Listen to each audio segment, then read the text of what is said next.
తనయులా అన్ని రీతులా ఆదరించగా తండ్రి పంపిన దేదీప్యమాన పరలోక స్వరం బలమును పెంచే శుద్ధాత్మ స్వరం దేదీప్యమాన పరలోక స్వరం బలమును పెంచే శుద్ధాత్మ స్వరం కృపాస్వరము కృపాస్వరము కృపాస్వరము కృపాస్వరము కృపాస్వరము కృపాస్వరము కృపాస్వరము కృపాస్వరము.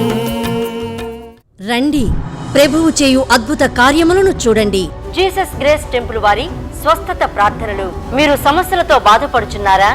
మీరు దీర్ఘకాల వ్యాధులతో ఉన్నారా? మీకు ఆర్థిక ఇబ్బందులా? మీరు సంతానం లేక ఉన్నారా? ఉద్యోగము లేక బాధపడుచున్నారా? మీరు ఆత్మీయతలో అభివృద్ధి పొందాలనుకుంటున్నారా? అయితే రండి. ప్రతి బుధవారం ఉదయం 10 గంటల నుండి మధ్యాహ్నం 1 గంట వరకు తైల అభిషేక స్వస్థత ప్రార్థనలు జరుగును. మనం అందరం కలిసి ప్రభువును మహిమపరుద్దాం. బుధవారములలో పాల్గొని ఎంతో మంది మేలు పొందుచున్నారు కనుక మీరు రండి. దైవజనులు మీ కొరకు ప్రార్థించెదరు. మా address pastor Mallisetti Moses, Jesus grace temple, ASHA function hall road, Patamata, Vijayawada 10. Cell 9392871234. రండి, ప్రభువు చేయు అద్భుత కార్యములను చూడండి. జీసస్ గ్రేస్ టెంపుల్లో ప్రతి ఆదివారం ఉదయం 7 గంటల నుండి 9:30 వరకు బలమైన వర్తమానముతో శక్తివంతమైన ఆరాధన జరుగును. మీరు ఏ విధమైన సమస్యలతో ఉన్నా దైవజనులు మీ కొరకు ప్రత్యేకంగా ప్రార్థించెదరు. మనమందరము కలిసి ప్రభువును ఆరాధించి మహిమపరుద్దాం. అలాగే ప్రతి బుధవారం ఉదయం 10:30 నుండి 12:30 వరకు తైలాభిషేక స్వస్థత ప్రార్థనలు జరుగును. 7 బుధవారములు పాల్గొని అనేకులు స్వస్థత మరియు అనేక సమస్యల నుండి విడుదల మరియు ఆత్మీయ మేలులు పొందుచున్నారు. మీరు తప్పక పాల్గొనండి. దైవజనులు మీ కొరకు ప్రత్యేకంగా ప్రార్థించెదరు. మా address pastor Mallisetti Moses, Jesus grace temple, ASHA function hall road, Patamata, Vijayawada. Cell number 9392871234. మీ అందరికీ వందనాలు. కృపాస్వరం అనే ఈ టీవీ కార్యక్రమం ద్వారా మీ అందరినీ కలుసుకోవడం మాకెంతో సంతోషంగా ఉన్నది. ఇప్పుడు దైవజనులు మల్లిశెట్టి మోజెస్ గారు దైవవర్తమానం అందించెదరు.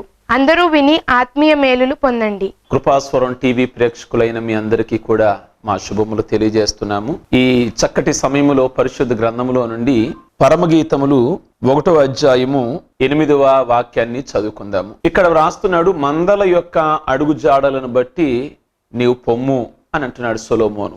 సొలొమోను రాసినటువంటి ఈ పరమగీతాలు మనం చదివితే మందలు, మంద అని అనలేదు, మందల యొక్క అడుగు జాడలు అని అంటాడు. మందలు అంటే ఎవరు అంటే సంఘానికి సాదృశ్యము. బైబిల్ గ్రంథంలో అపోస్తుల కార్యాలు 7:38 చూస్తే అక్కడ వ్రాయబడిన మాట ఏంటంటే అరణ్యములోని సంఘము అని వ్రాయబడి ఉన్నది. అంటే మన ముందుగా ప్రయాణం చేసినటువంటి వాళ్ళు అంటే వాళ్ళు భక్తులు. మందలు అంటే మనకంటే ముందుగా ప్రయాణం చేసిన భక్తులు.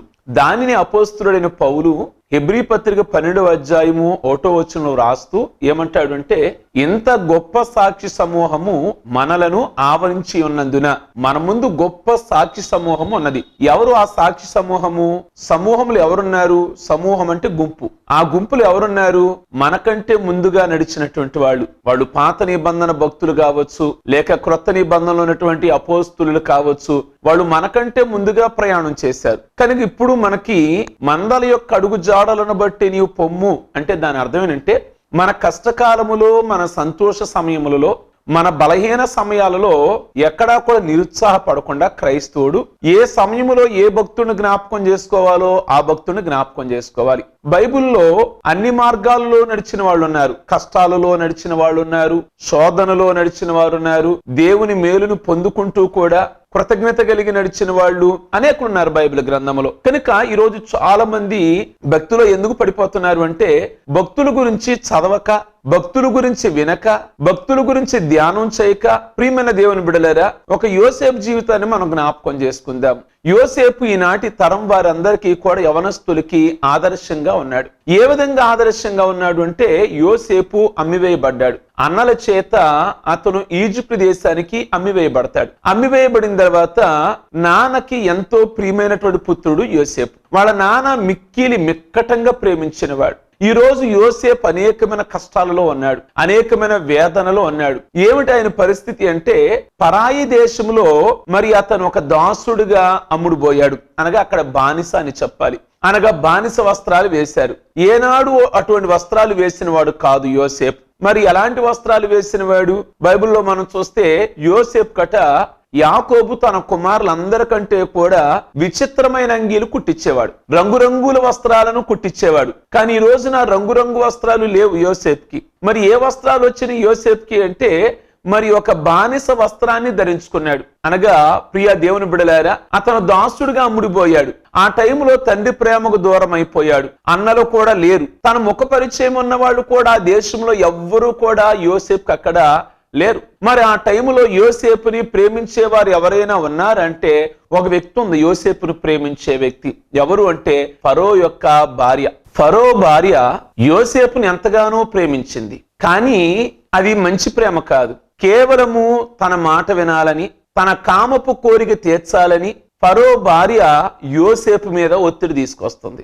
యోసేపు గనక ఆవిడ మాట వెనగా విని ఉంటే యోసేపుకి కలిగిన కష్టాలన్నీ కూడా విడుదలవుతాయి అక్కడ. ఎందుకంటే మాట వినకపోతే జైల్లో వేస్తానని చెప్పింది. కనుక బైబిల్లో 105వ కీర్తనలో రాస్తాడు అక్కడ ఏమని అంటే, యోసేపు కట ఇనుము బాధించెను, అనగా కాళ్ళకి చేతులకి ఇనప సంఖ్యలు వేసేశారు అక్కడ. కనుక ఈ కష్టాలన్నీ పోవాలంటే, ఈ నింద పోవాలంటే, అనవసరంగా నిందల పాలైపోయాడు యోసేపు. ఈ నింద పోవాలి అంటే, లేక చెరసాల నుండి బయటికి రావాలి అంటే, లేక బానిస వస్త్రం పోవాలి అంటే, యోసేపు గనక కాస్త ఆవిడ మాట గనక వినుంటే, అనగా పాపం గనక ఆవిడతో చేసుంటే, తన భర్తకి ఏ విధంగానైనా యోసేపు గురించి చెప్పి చెరసాలలో నుండి బయటికి రప్పించేది. అంత మాత్రమే కాదు, తన మీద ఉన్న నిందను తొలగించేది, బానిస వస్త్రాన్ని తీసివేసేది. యోసేపుకి కావలసిన వస్త్రాలు గాని, వెండి గాని, బంగారము గాని యోసేపుకి ఇచ్చేది. ప్రియమైన దేవుని బిడలారా, కానీ యోసేపు తన పవిత్రతను కోల్పోలేదు.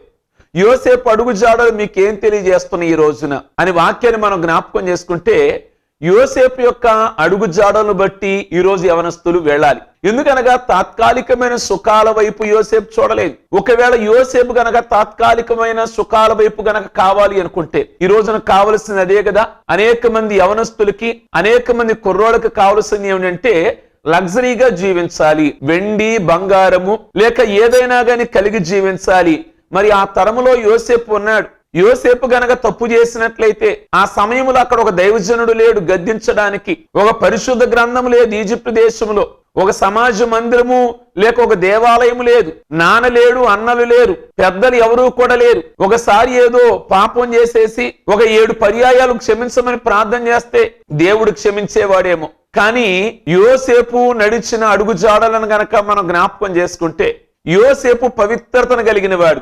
కష్టాలైనా పర్వాలా, నేను జైలుకైనా వెళ్తాను, నిందలైన అవమానాలైనా భరిస్తాను, కొరడా దెబ్బలైనా నేను తింటాను, కానీ నేను నా శరీరం నమ్ముకోను, పాపానికి నేను అమ్ముకోలేను, నేను ఆవిడ మాట వినలేను. కనుక ప్రేమించేవారు ఎవరైనా ఉన్నారా ఈజిప్ట్ దేశంలో యోసేపు అంటే?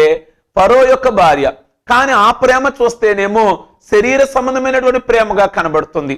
కనుక యోసేపు వాటికి దేనికి కూడా ఇష్టపడకుండా ఈరోజు పాపంలో జారిపోతున్నటువంటి యవనస్తులు, అనేక మంది యువకులు అనేక మంది పాపంలో పడిపోయి, గాడి నుండి తప్పిపోయి, పరిశుద్ధతకు దూరం అయిపోయి, వాక్యానికి దూరం అయిపోయి, ఇలాంటి రకమైన శోధన యువకులకి ఎదురైనప్పుడు వారు ఎవరి గురించి చదవాలి అంటే, యోసేపు యొక్క అడుగు జాడలను బట్టి.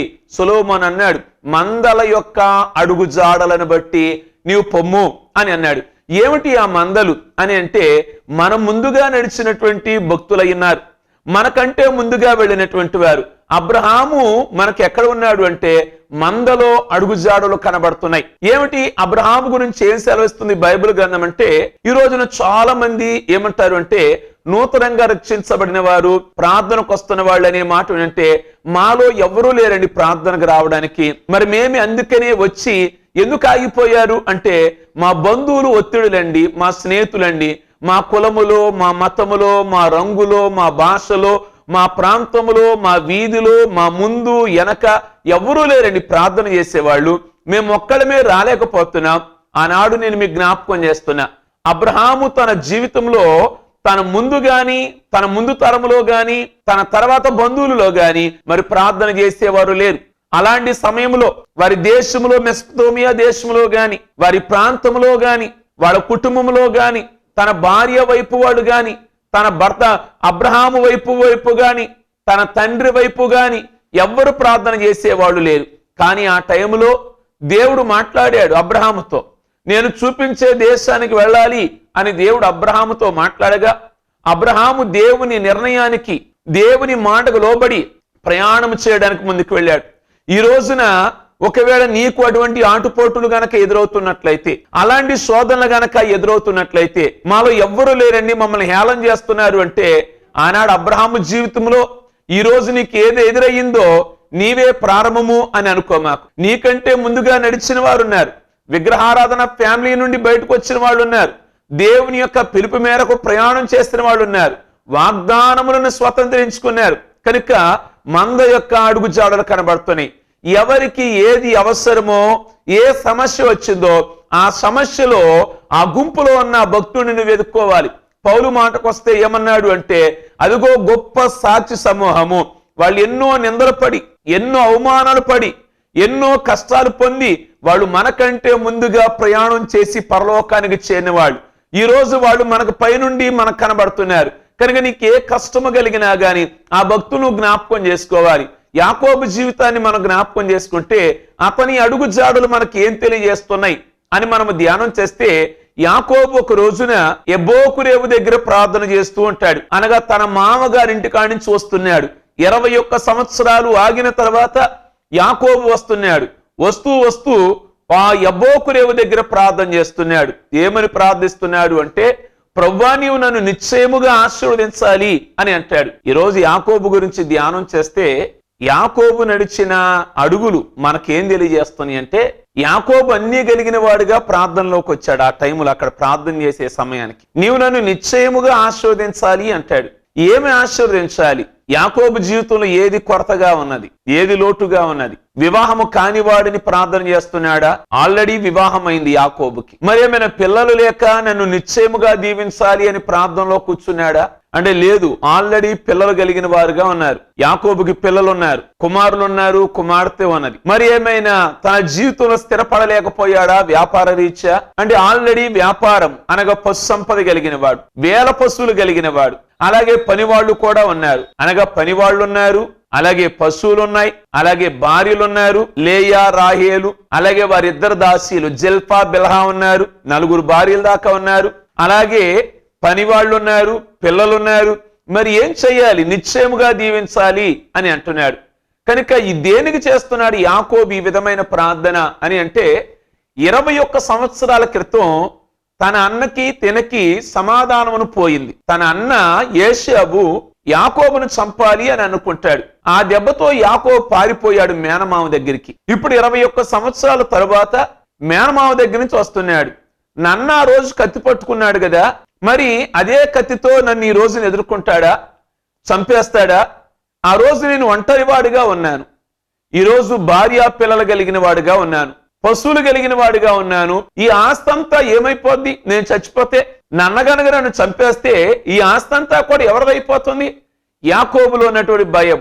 కనుక యాకోబు అన్నీ కలిగిన వాడిగా ఉన్నాడు. మరి నన్ను నిశ్చయముగా దీవించాలి అంటే ఏ విధమైన ఆశీర్వాదం యాకోబుకు కావాలి అంటే, ఇక్కడ తనకి తన అన్నతో సమాధానం కావాలి. తన జీవితంలో పరిపూర్ణమైన ఆనందం లేదు. ఎక్కడ కూర్చున్నప్పటికీ కూడా, వ్యాపారంలో ఎంత ధనం వచ్చినా గాని, పిల్లల ద్వారా ఎంత ఆనందం కలిగినా గాని, ఒక మనసు ఎప్పుడు జ్ఞాపకం వస్తుంది.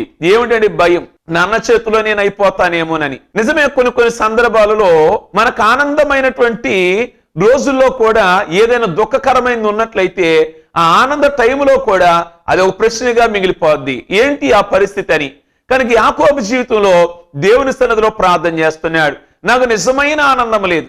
ఈ రోజు నీ జీవితంలో కూడా అన్నీ కలిగి ఉన్నావు. చక్కటి భర్తను కలిగి ఉన్నావు, చక్కటి భార్యను కలిగి ఉన్నావు, మంచి పిల్లలను కలిగి ఉన్నావు, మంచి వ్యాపారం కలిగి ఉన్నావు, మంచి చేతి వర్క్ కలిగి ఉన్నావు, మంచి ఉద్యోగం కలిగి ఉన్నావు. కానీ జీవితంలో సమాధానం లేదు, దేనికి అర్థం కావటం లేదు. ఈ రాత్రి కాలం ముందు ఆ పరిస్థితిలో గనక ఉన్నట్లయితే ఓ పర్యాయం యాకోబు యొక్క అడుగు జాడలు నేను మీకు జ్ఞాపకం చేస్తున్నా. యాకోబు కూడా ఆనాడు అలాగే సమాధానం లేనివాడిగా, పరిపూర్ణమైన ఆనందం లేనివాడిగా జీవితంలో ఉండగా దేవుని సన్నిధిలో ప్రార్థన చేస్తున్నాడు. ఏమని అంటే, నీవు నన్ను దీవించాలి, నీవు నన్ను ఆస్వాదించాలి. దేనికి? అన్నతో సమాధానం కావాలి, అన్నతో సంతోషం కావాలి. ప్రియమైన దేవుని బిడ్డలారా, అలాంటి పరిస్థితులు గుండా నీవు ప్రయాణం గనక చేస్తున్నట్లయితే, జీవితంలో ఆనందాన్ని కోల్పోతే, ఒకప్పుడు ఆనందంగా జీవించావు, ఒకప్పుడు సంతోషంగా జీవించావు. ఈ మధ్య కాలంలో నీ ముఖములో ఆనందం గాని సంతోషం గాని ఒకవేళ నీవు పోగొట్టుకున్నట్లయితే, యాకోబు కూడా అదే పరిస్థితిలో ఉన్నాడని జ్ఞాపకం చేస్తున్నా. అతను అడిగాడు, దేవుని సన్నిధిలో నిశ్చయంగా అడిగాడు, నా ప్రార్థనకు జవాబు ఇవ్వాలని. అప్పటికి దేవుని దూత యాకోబు దేవుని దూతను పట్టుకొని బ్రతిమలాడాడు. అయితే ఆ దేవుని దూత తెల్లవారుజాము అయిపోతుంది గనక నీవు నన్ను విడిచిపెడతావా అని అడిగింది. విడిచిపెట్టను అని అన్నాడు. అయితే ఆ దూతట యాకోబు యొక్క తొడగూటి మీద కొట్టగా తొడగూడు వసిలెను, అనగా చిట్లింది, డ్యామేజ్ అయింది. అప్పటి నుండి కుంటివాడుగా మారాడు యాకోబు. అనగా నేను కుంటివాడుగా మారడానికై ఇష్టమే, కానీ నా జీవితంలో సమాధానం కావాలి అని యాకోబు యొక్క ఆశ. ఈ విధంగా యాకోబు జీవితంలో దేవుని సన్నిధానములో అడిగి దేవుని జవాబును పొందుకున్నాడు. దేవుడు తన అన్న మనసును మార్చాడు. వెళ్ళాడు, యాకోబు అన్నను ఎదుర్కొన్నాడు. అన్న కూడా సంతోషంగా యాకోబుని కలుసుకున్నాడు. ప్రియ దేవుని బిడలారా, ఇంత ఆస్తిలో లేని ఆనందాన్ని యాకోబు ప్రార్థన ద్వారా పొందుకోగలిగాడు. కనుక ఈ రోజు నువ్వు ఏ విధమైన సమస్యతో నీవున్నా, మందలు ఆల్రెడీ వెళ్ళారు, ఆ రూటులో వెళ్ళారు. ఆ రూటులో వెళ్ళగా వారి యొక్క అడుగులున్నాయి. వాళ్ళు ఏ విధంగా కష్టకాలములో వారు నడిచారు. మన జీవితంలో కూడా కొన్ని కష్టాలు, నష్టాలు, వ్యాధులు, బాధలు మన జీవితం ఎదురవుతుంటాయి. ఆ ఎదురవుతున్నప్పుడు బైబిల్ గ్రంథంలో, పరిశుద్ధ గ్రంథంలో దేవుడు అనేక మందిని మన ముందుకు తీసుకొచ్చారు. వాళ్ళని మనం ఆ కాలంలో జ్ఞాపకం చేసుకోవాలి. యోబు ఉన్నాడు. యోబు అన్ని కలిగిన వాడట. ఊజు దేశములోని యోబు యొక్క అంత ధనవంతుడు లేడేమో, అటువంటి ధనవంతుడు యోబు. అయితే ఒక రోజున సాతానుడు దేవుని యొద్ద పర్మిషన్ తీసుకున్నాడు. తీసుకొని యోబు ఎందుకు భక్తి చేస్తున్నాడో నీకు తెలుసా అని సాతాను దేవుణ్ణి అడిగాడు. ఎందుకు చేస్తున్నాడు నా భక్తుడైన యోబు అంటే, నువ్వు అతనికి అన్ని ఇచ్చావు కదా, అతని చుట్టూ నువ్వు కంచి వేశావు. తన భార్య చుట్టూ, తన చుట్టూ, తన పిల్లల చుట్టూ, తన కలిగిన ఆస్తి చుట్టూ, తన ఇళ్ళు వాకిలు చుట్టూ, తన పశువుల చుట్టూ, తన పనివారి చుట్టూ. అందుకే అతను భక్తి చేస్తున్నాడు. రోజు రోజుకి కూడా డెవలప్ అయ్యాడు గనక ఇంకా భక్తి పెరుగుద్ది, ఇంకా ఉపవాసాలు పెరుగుతాయి, ఇంకా కృతజ్ఞతాస్తుతులు పెరుగుతాయి. నువ్వు గనక అతను కలిగింది గనక తీసివేసినట్లయితే యోబు ఎందుకు భక్తి చేస్తాడు అని కాస్త సాతానుడు యోబు మీద నింద వేశాడు. దేవుడు అన్నాడు, ఎవరి విషయంలోనైనా ఓకేనేమో, కానీ యోబు మాత్రం అలాంటి వాడు కాదు. కలిగినా దేవుని సేవిస్తాడు, కోల్పోయినా దేవుని సేవిస్తాడు. కలిగినా ప్రార్థనకు వస్తాడు, కలగకపోయినా ప్రార్థనకు వస్తాడు. ఉన్నా ఉపవాసాలు ఉంటాడు, లేకపోయినా ఉపవాసాలు ఉంటాడు. కొందరిలాగా కలుగుతే ప్రార్థనకు వచ్చి కష్టాలు రాగానే ప్రార్థనకు ఆగిపోయేవాడు కాదు. లేదా కొందరిలాగా మేలు కలిగినప్పుడు ఆగిపోయి కష్టాలు కలిగినప్పుడు ప్రార్థనకు వచ్చేవాడు కాదు. యోబు గురించి నువ్వేమనుకుంటున్నావో, సరే ఒక్కసారి నీ పర్మిషన్ ఇస్తే నేను చుట్టూరు కూడా కంచి తీసివేస్తాను అని అన్నాడు సాతానుడు. అన్నప్పుడు సమస్తమును కూడా కంచి తీసివేయగా యోబుకి వరదల్లాగా శ్రమలు వచ్చేసినాయి. 1 by 1 శ్రమలు వచ్చేసినాయి. ప్రియ దేవుని బిడలారా, ఎన్ని కోల్పోయాడు అంటే, పిల్లలను కోల్పోయాడు, ఆస్తులు కోల్పోయాడు, ఇళ్ళు వాకిళ్ళు తగలబడిపోయినాయి, అలాగే పరివాళ్ళు చనిపోయారు, పశువులు చనిపోయినాయి, అందరూ అయిపోయారు. ఇక ఆ ఇంట్లో, ఆ పెద్ద ఇంట్లో ఎవరు మిగిలారు అంటే ఒక యోబు భార్య. అది చాలా పెద్ద ఇల్లు. ఆ పెద్ద ఇంట్లో